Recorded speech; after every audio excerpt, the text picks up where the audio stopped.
karena kieu ya teuseun deui Gusti Agung ya.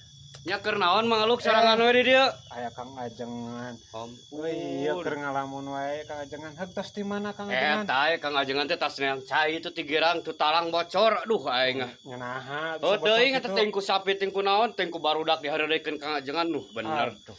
Ampun. Gitu. Ya keur naon mangaluk sasarangan di dieu? Ih, puguh keur ngalamun wae Kang Ajengan ieu teh mikiran kehirupan keur kieu-kieu teh. Oh, dah keur hese ayeuna mah mangluk keur hese ayeuna kana duit teh ngan heuh kieu mangluk lamun mangluk.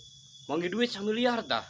Ayeuna ek dikumahakeun tah sok. Wih, urang merek meuli sapi, Edan. meuli mobil, meuli tanah. Dulu eta sagala dibeli.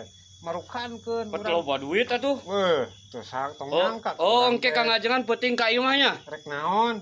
Oh, wayahna heula ngeclok heula eta 500 mah ye. Ah, moal Kang Ajengan age pelit. Mun sok pelit ampun. Ah, moal. Eta wayahna ke peuting ka Kang Ajengan. Moal. Kang Ajengan rek ka ditu. Moal gue ah. Nyaan mangluk. Tega ka Kang Ajengan buka duit 1 miliar. Kang Ajengan ngijam 500.000 teu dibere. Dasar si Luk. Pelitna ka bina-bina teuing ku aing mun kapanggih di cacag sia.